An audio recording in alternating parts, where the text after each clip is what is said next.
I don't either, but. Okay. All right. So anyway, the point is, the question is for us, what is God up to in this world, and what's God calling us to be? Not what do I think works, or what do I think, what's good for me, or what works best for me. That's the question. Tonight's format's going to be a little bit different in that I'm really taking Sue's words to heart last week of giving people the opportunity to talk. So I'm going to do about 20 minutes of presentating, and then we're going to have you circulating around, and I really want you to have some good conversation, and we'll record that on the paper. I'll explain that a little bit later. You already know we're looking at these 10 questions. I'm not going to go through those again. Where we've been so far is to talk about what we're trying to accomplish here. Put it in layman's terms. And what we're trying to accomplish is to be a vibrant church for all generations, but specifically focus into the generations that are not already here. Right? Makes sense? Everybody's good with that. So that's our, what we sort of stumbled into was this verbiage. I didn't intend to use it. It just sort of stumbled out of my mouth of being this church in the middle. Because we are in a great transition. You understand that. The church is transitioning from one thing to another.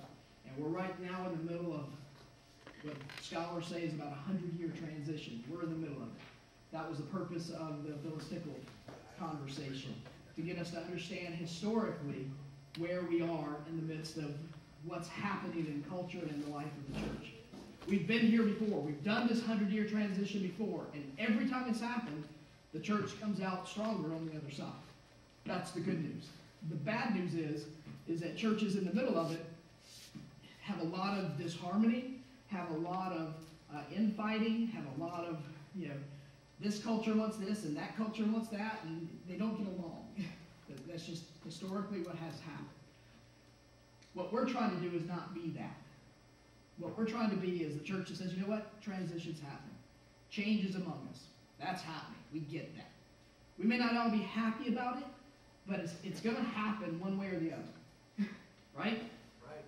So, what does it mean to be a family of faith in the midst of that? And we use the word church in the middle. The church that does not leave behind what has been, but yet actively seeks out what God is up to.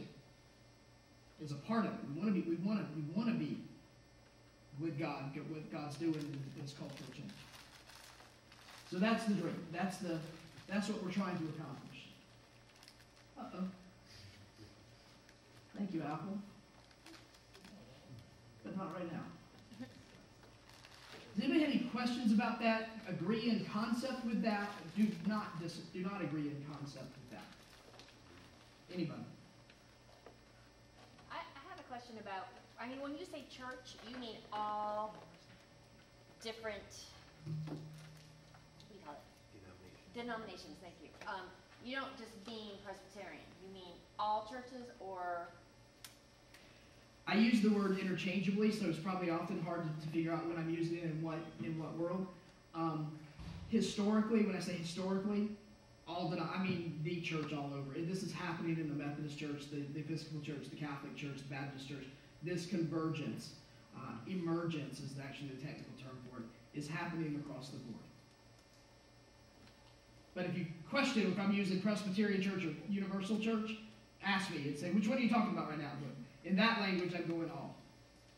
But certainly the Presbyterians are dealing with the emergence that's happening, and we're not dealing with it very well. In fact, what we're doing is infighting, we're splitting, we're guarding our territory, saying we got to have it this way, and the heck with you. And I mean that universally across the board, Presbyterians. Did anybody do it better? Not a lot. I don't think a lot of people. This is my opinion. So it's an opinion. Don't take it as. I don't think a lot of churches are at the spiritual maturity level to call this for what it is. We're in the midst of change. Let's deal with this and let's deal with this. They get caught up in one or the other and fight each other. My opinion. Bobby. What I wanted to ask is this happening globally? Yes. Or in the West mainly, or, because we can't see that perspective. That's a really good question, because what's happening in Latin America and some of the third world countries is where we were behind us. They're behind us. They're experiencing explosive growth. So they're in a different spot. Europe is in a completely different spot, but Europe is also encountering this great emergence as well.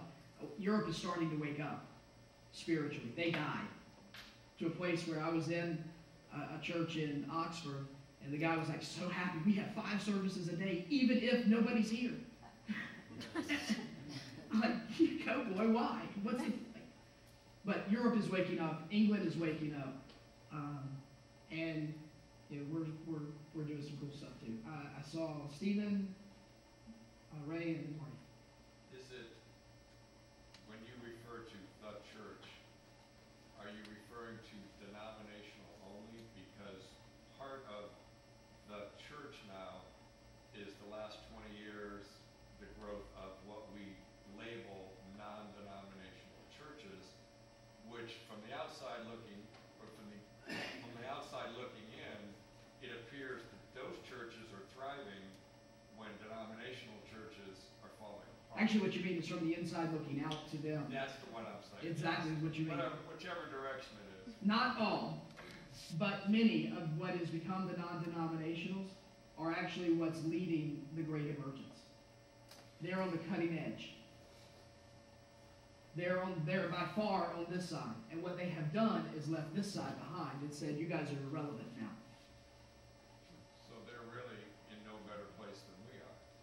Well, they have a better, well, you know, history is going to play this out. We won't know the answers to this for 70 or 80 more years. But they're on the cutting edge of today, of what's happening today. Now, what's happening in the more conservative over here is their back door is becoming wide open because theologically they're not equipped to handle the worldview that we're in, which is much more progressive. That ultra-conservative worldview and the world that most younger people grow up in a lot of places hit heads. And so, and statistically speaking, the Baptist church, the back door is going just as faster now than their front door. So your vision, our vision, whoever vision for Trinity is to be something that frankly doesn't exist at the moment. Correct. Well, I don't know. I can't answer that it doesn't exist. I don't know that. I do think, and let me just tell you, who was it that you had here? What relation? Was it Steve's sister was here? Oh, yes, mom and sister. Came up to me Sunday and said this: exactly what you preached on Sunday is what we've been talking about in my church up in Georgia for the last 2 or 3 years. In New England, it was in Connecticut. Or New England, whatever. Somewhere else. Who cares about facts? Connecticut and Georgia.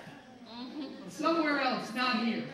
All right, so God's already talking in Connecticut, saying a lot of the same things. There appears to be a movement among those in mainline denominations who want us to have a future to get this right. Because from my perspective, what we're doing right now in Presbyterianism is getting it very, very wrong.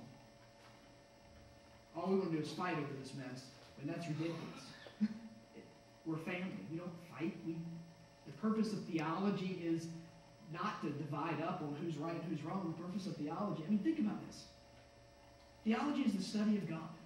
And if you're God, and all your little children's down there studying you, and they use that to divide up, how do you think God feels about that? It's crazy. It's absolutely nuts. But we've been doing it for probably 4,000 years. I'm just one that says that's kind of crazy, let's stop doing it. So I do honestly think that God is doing something, and part of the emergence where the main lines will catch up to this is the work that we're doing. I also, that's why I said a couple weeks ago, we might be on the cutting edge in leadership in the denomination doing it, and I, for one, am willing to do that and be a part of that voice. I'd like for somebody in the main lines to start talking about this.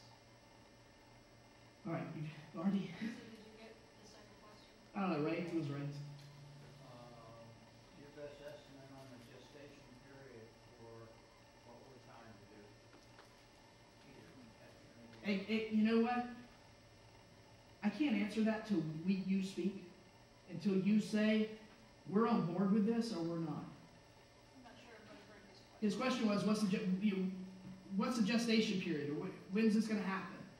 And right now, I think, for me, I'm in the, are we in this together, trying to be this? Does this make sense to us? Does this dream, does this vision make sense?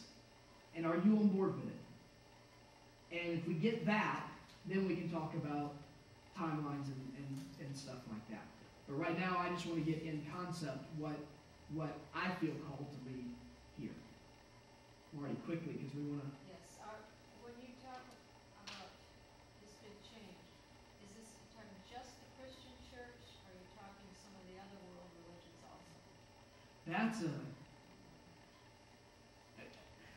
I can't answer that from a, I can only answer that from an opinion base, not from a factual base. I don't think the world religions are at a place yet where we are willing to have conversations with each other and actually do this convergence together. That may be 600 years from now before we get there. I don't know. So I don't know. So our focus right now is the Christian church. Our sole focus is the Christian church, but with a theology, I think that is at least, at a bare minimum, accepting of people of different faiths wherever they are, without judgment.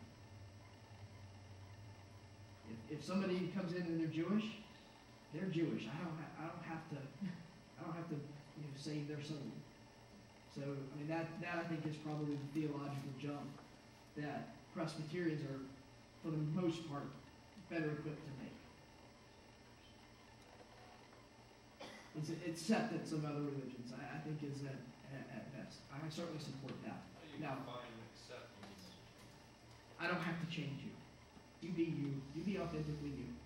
This is who I am. I have no apologies for who I am. But if you're Jewish and you're just as, or Muslim or whatever, and you're just as set in your faith because that's what you were born into, you accept me for who I am, I'll accept you for who you are. We have some differences, but my job is to love you and just accept you as who you are. I'll just leave it at that. All right. Because we don't have time for me to go into that. Now,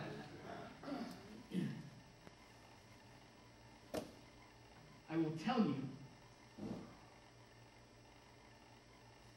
that your success rate of converting, if you want to use that language, from an acceptance point of view and just walking and being with somebody from who they are and just sharing with them who you are, is a million times more successful than saying, this is the way it is, and you can either take it or leave it. I would agree with that. And that's just proven out in all the missionaries we've sent out overseas. That I agree with. So, all right, that was 25, well, we're 7 minutes late. It was 10 minutes more than what I was planning on doing. Today, but I'm glad we did.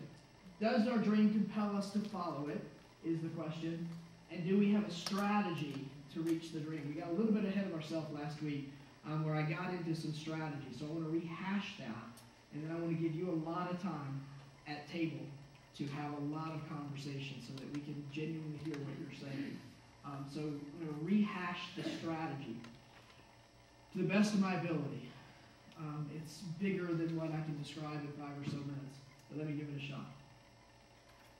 The strategy is this. There are 2 anchors.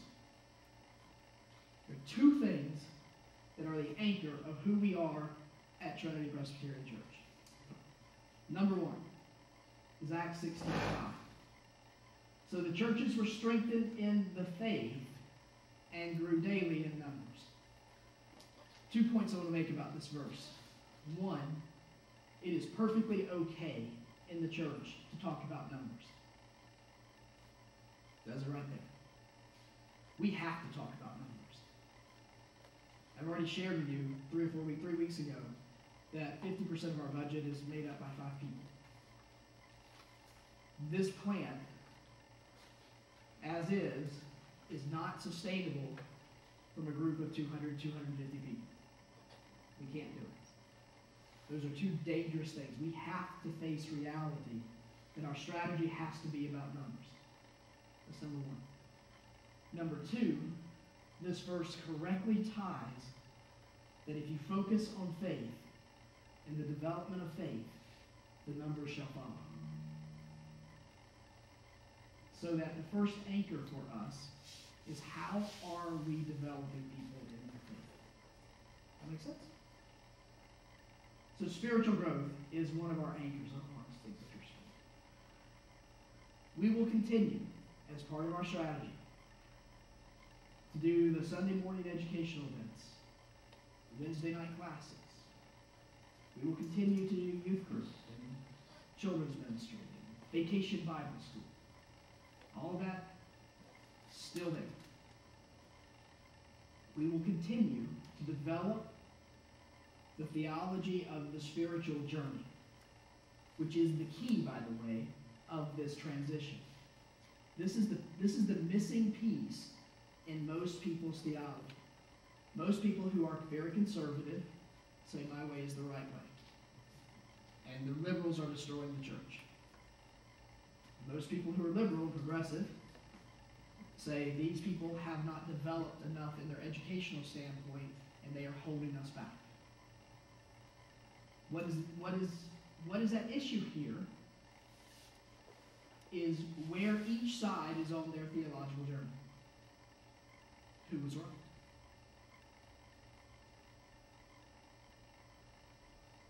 And so what happens is, in the church, is that we get on each side and we fight. Same thing you saw last night in the debates. Same thing politically. Same thing. We divide, we conquer. We rally people around our position. We label the other side as the enemy. When you think about this politically, the same things happen theologically. Now, there's some things about this. Proverbs, a house divided what? Cannot stand. You look at Corinthians, Paul wrote to a very divided church. Look at what he's saying to them. Very clearly about being together. But you have to recognize that people are just at different places.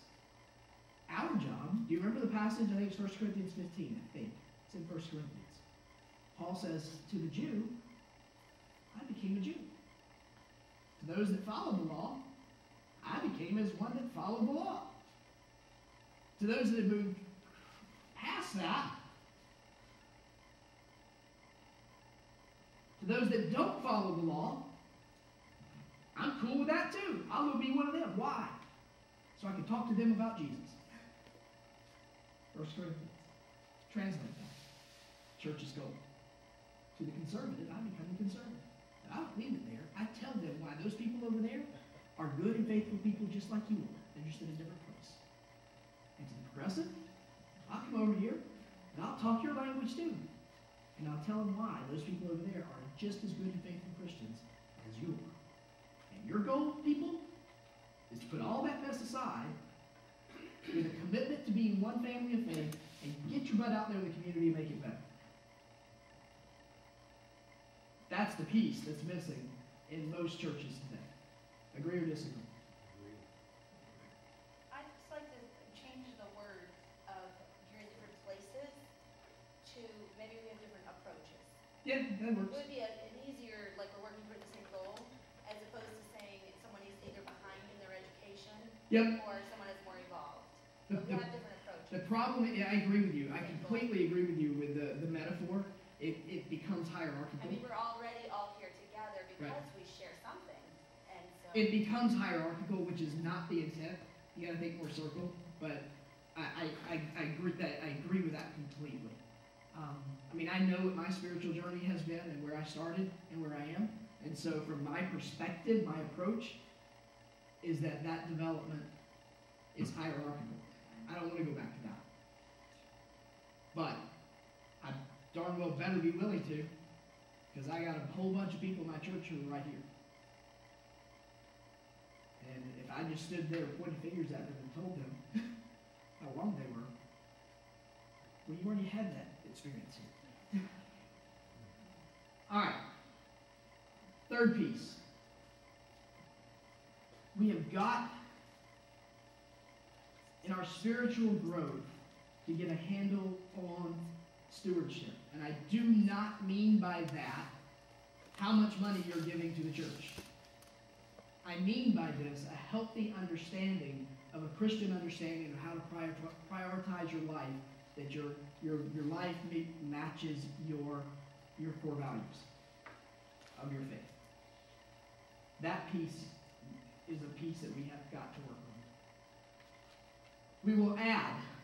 We will need to add a small group ministry that functions in three ways. One, small groups that are just solely around relationships.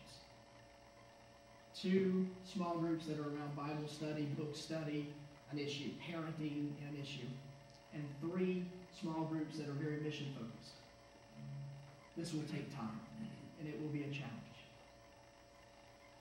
But this is a piece of our adding.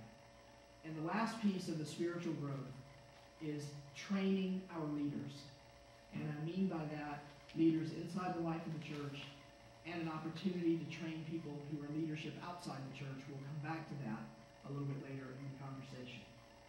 So anchor 1 is very much focused on spiritual growth. You good with that as an anchor? All right. Anchor number 2.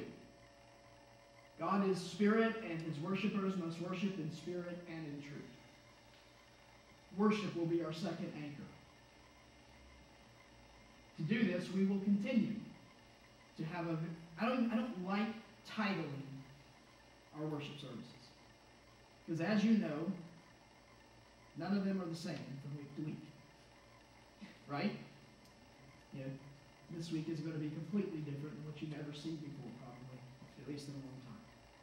And next week is going to be different. And the next week is going to be, it's just, so to say we're not a traditional, to use that label, and we're not a progressive, or we're not a whatever, contemporary.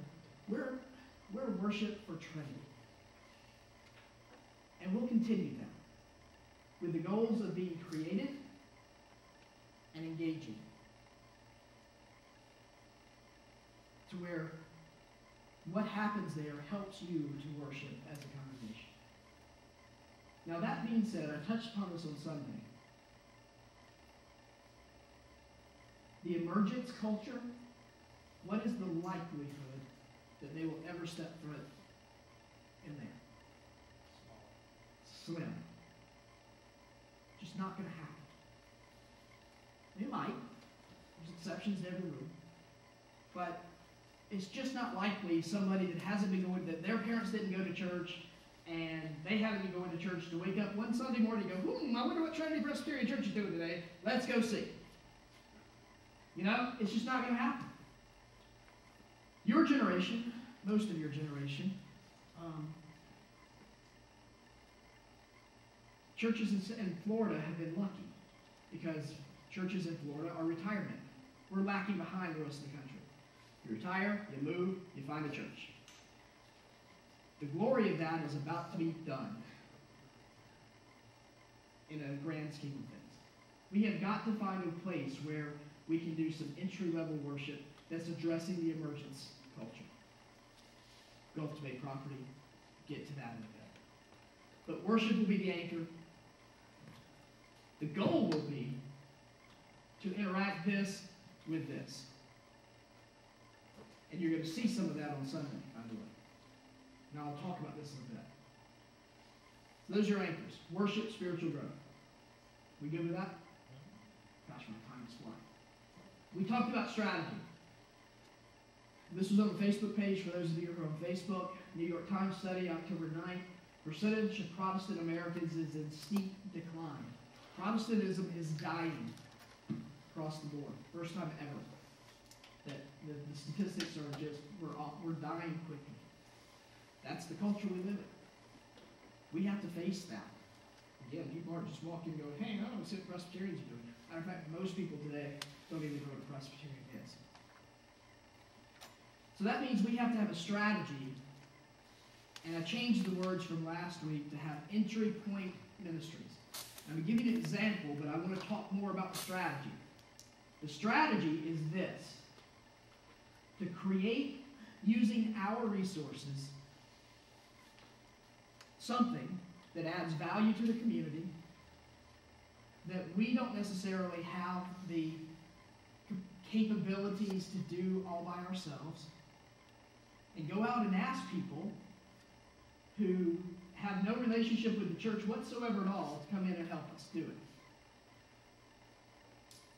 And use them to accomplish that ministry, all the while building relationships, which then ultimately would move into, at least at a bare minimum, relationships. Now here's the example of that, which you're going to see on Sunday. And one that I'm holding up, but again, I want to talk about the strategy. I don't want to get caught up into, is this the one we're going to do? This is just an example because it's in my wheelhouse of how I can do, what I can do, how I can fulfill this strategy. So it's an example. If we created a drama ministry that in the Gulf Bay property had the space to do community theater type performances. Have any of you been to Free Fall Theater down in St. Pete? Anybody? 1? 2? I know you have. We saw frogs. That's on 4. 4 of them. What Free Fall Theater did is take a church and make it into an equity theater, which means they pay their actors and follow union guidelines. So it's an equity theater. If we had a space similar to that, then we could say we're going to put on 4 performances a year. And I can tell you from my own experience, for every part that there's one part, there's 15 or 20 or 30 people wanting that part. I mean, it's a high demand. We have the performances, and I'll talk about the details of this in a minute, but then we also say, you know what, as a part of our Christian theater company, we have a God on Broadway series over here, and we need you to be part of that too. And now, they've had a reason to come in to get involved with us, and we moved them to right over there. Now let me tell you my experience. Just finished Full Monty. Full Monty had a Facebook page, a closed Facebook page for all the actors that were in the group. And I posted on the Facebook page for the closed, just the cast of Full Monty. Hey guys, we're doing this Jekyll and Hyde service on October 21st. I need 2 soloists and as many people as possible to join our choir. Betsy, the stage manager, picked that up, copied it, and emailed it to everybody in the 8 o'clock theater email list. To which, within 30 minutes, I had 5 people say, I want to sing solos. Be happy, I can't wait, would love to do it. So I had to add music to our service because within 30 minutes I had 5 pieces filled and had to put out there, okay, I got it full. Sorry, yeah, but you can still join the choir. That's the kind of enthusiasm that they're doing. So you see, it's a strategy that says we can't do this, but it's an entry point into a relationship with you that moves then to a God on Broadway series. And then there would need to be follow-up and all that kind of stuff. But if the follow-up is in 2 more months we have another God on Broadway series, you just keep working. And at the same time, again, the point is, you're targeting people who would not probably ever walk in the door here and building a relationship with them. That's the strategy. Now, drama is just an example of that. You can say, no, I got another example, and that's cool. This is just an example of the strategy. If we did the drama ministry, I would say to you is this. It's unapologetically Christian. And it will have spiritual development optional piece to it. For example, it would say 30 minutes before rehearsal twice a week, we're going to have a Bible study. We're going to open with prayer. We're going to pray for each other. That's all part of it. If you're agnostic or Buddhist or whatever, fine, be that. But you're going to have to respect who we are, and we'll respect who you are, and we're going to put a show together. And we're going to build relationships. So it would be that. Unapologetically. It would be both outward and inward focused. What I mean by this is outward, put on shows. Invite audiences, Inward, moving to the God on Broadway series, helping us be a better anchor. Be at a minimum, it would have to be income neutral, hopefully. It would have to be that way. And that's it. All right. 2 other examples that have been talked about. Nothing has been decided. 2 other examples quickly. One is the Christian Leadership Institute that focuses on training elders and deacons and pastors on how to go through this process of what we're doing. A. And B, the outward focus that says Christian leadership skills, we can present those to our community in seminar type that will help you be a better bank president or a better manager or a better father or a better, whatever. It's another example that we've talked about. But it's the same strategy. Do something that get people to come here. It's a targeted, get something to people. And the second one we've talked about is a community music school.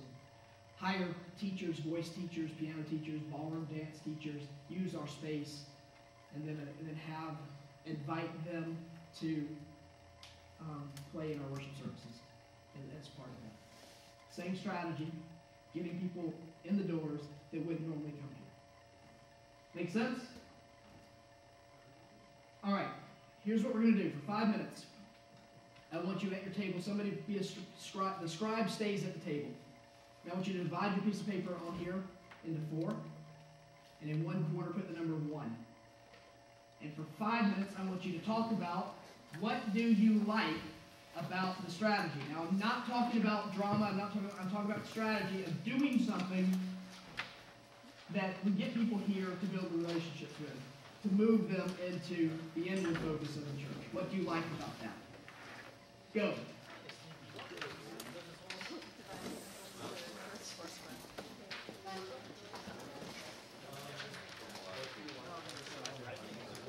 Guys, we're going back to these 4 questions and just real quickly tell me what you did. But we'll do that after. If you need to go, that's fine. If you want to stay and hear what everybody else said, that's fine as well. But I'm going to do my last little bits for the tape, and then we'll go back and discuss what you did. All right, so we did question number 5, which is, do you have a strategy? That's what we've been talking about. We'll go back to question number 4. Does your dream compel you to follow it? Here's the things, if this plays out, if the strategy that I was just talking to you about plays out, it needs, and let me just sort of catch you up what we've been doing. This is from John Maxwell's workbook. He says you got to state your starting point, your steps, and which we did. That was week 1, where I gave you the statistics and all of that stuff. We stated our starting point. We have yet to state our ending point, and we've yet to state our steps. We got to figure that out yet. We will be in the process of, okay, once we come up with this is what we're doing, we will have to look at how we're going to get there. We're in the process right now of considering all of our options. That's what we're doing. That's what I'm asking you to be doing right now. We'll talk about our resources. This is coming next week. By the way, for those of you who've been dying to hear about Welcome Bay, it's coming next week. We'll hit that next week. This is the big one. This is the huge one. Once we decide what it is we're going to be, we need to remove the non-essentials that stop us from being there. What's not working? How can we streamline ourselves? Where can we take something that right now 7 people are doing that can really be done by 2 or 3? So we can free those 4 people up to go do something else. Those kind of things. And then what challenges do we expect? What can we avoid? What can we do to prepare ourselves to succeed? Because sometimes it's even more dangerous to succeed than it is to fail. Why is that? If you're not prepared to succeed, what happens? You can't sustain. It gets ahead of you and all. Get overwhelmed. So, anyway. Excuse me. Does our dream compel you to follow it? Here's what will have to happen if we're going to go forward with the strategy that I've outlined to you. These things must happen. Groups of people will have to step up and say, I can get passionate about doing this. Some of our people are going to say, I am perfectly happy where I am right now. Perfectly fine. Great, we need that. Some people are going to have to be freed up to do these things. 1, will a group of people assess what does spiritual formation look like from birth to death? And how can we implement these things in our ministry? And we can look at that. There's a lot of resources for that. But if a group of people says, you know what, I'm really interested about formation of faith in today's culture, what does that look like? We need a group of people to do that. Number two, we need a group of people, a team, to implement that small group ministry. We may start with one small group a year, but we get moving with that. And to say that, you know, that's important. We need a team to work on our team ministry. This is so bureaucratic sounding, I know. But we've started it, and we've done some good things, but it needs to be streamlined. And the big question is going to be, what do we have to remove? That will be part of that process. And I mean, right now, Session has been working with the team ministry concept. We haven't gotten it yet. I would like to employ a group of people to say, let's really start looking at this. We've taken some good steps, and now let's adjust necessarily. I have a great resource for this. I just need some people to work through it with me. Number 4. I didn't know how to say this, but an implemented strategy. So, for example, if we said, yeah, that drama thing's cool, that's the implemented strategy team, so we need a drama team.